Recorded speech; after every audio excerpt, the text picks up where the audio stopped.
I don't need to hear the bell, nor from the watch-house to see the swell, to know that this is a storm from hell, and that with our menfolk at sea all is not well.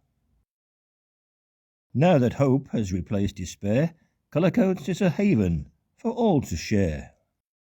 As a legacy, the watch-house still stands, even to this day, but only with faith and your funding will it survive its relentless decay.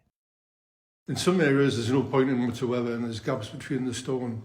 In other areas the building has been pointed with cement mortar, which accelerates the decay of the stonework. So probably the whole of the building will have to be repointed with the correct mortar at some stage. There's some flashing needs doing to the roof, and the architect has identified other areas that needs work on the roof.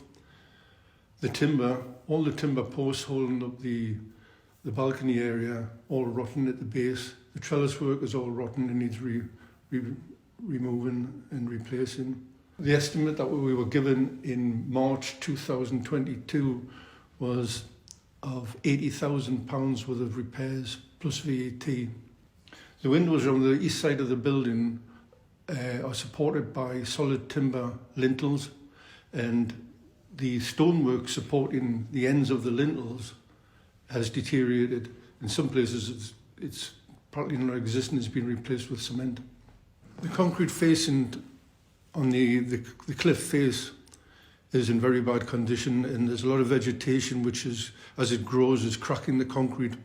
And we've identified a big void under the public footpath.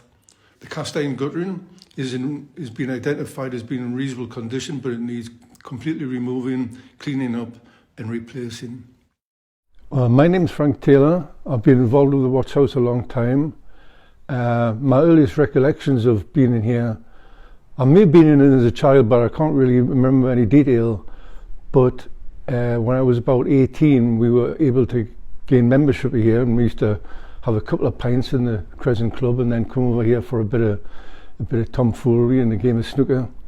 In my early 20s I got a job abroad. I was abroad for 5 years. When I came back I went fishing with a coble here at Cullercoats, and one Sunday morning when I was down at the lifeboat house, one of the fellow fishermen came around and said, "Have you seen the state of the watch house?"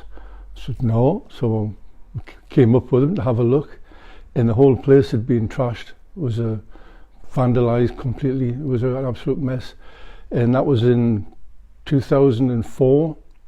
And I've been involved in trying to put the watch house in a good state ever since. From my teenage years and my early 20s, the watch house was used almost exclusively just by snooker players. Generally older gentlemen of the village, ex-fishermen, retired fishermen, and the door was all pretty much locked to the local community. As time went on, we started having occasional open days to raise funds, and those funds, the open days created an opportunity to apply for funding, to keep on top of the repairs and things. But since I've become chairman, I've decided to open this beautiful building up to the local community.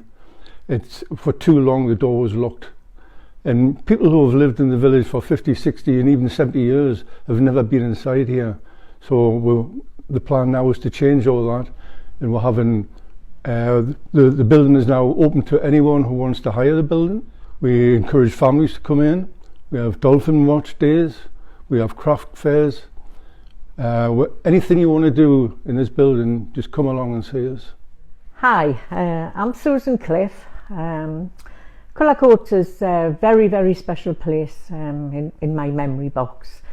We used to go to church on Sunday, and there were 6 of us, so we were a motley crew to control. But my dad always said, if you behave yourself in church, we'll go to Cullercoats. So we normally behaved ourselves and came to Cullercoats, and I loved walking past the watch house to go down onto the beach and struggle across the girder. Just such happy memories, and I always thought a girl coming from the Ridges that Cullercoats was a very posh place full of rich people, and I never ever dreamt that I would have ended up living here. I've lived here with my husband John for 26 years and walked past the watch house so many times, and I've always been very curious of what was going on in there. I would see the light on occasionally, so I'd come peep through the windows and see the snooker table and think, oh, it's just a snooker hall, it's not for us. And then this last year things have changed dramatically. The door's now open, you can go in and you can experience and listen to the fantastic stories of the shipwrecks and see the shipwreck names, and it's a fabulous place to visit. So now my husband and I are both involved in the watch house because it has so much to offer, and I worry about my grandchildren not knowing about the watch house, and that's why we have to preserve it for our children and our grandchildren to enjoy the way we enjoy it now. So I'm hoping this video will help in that.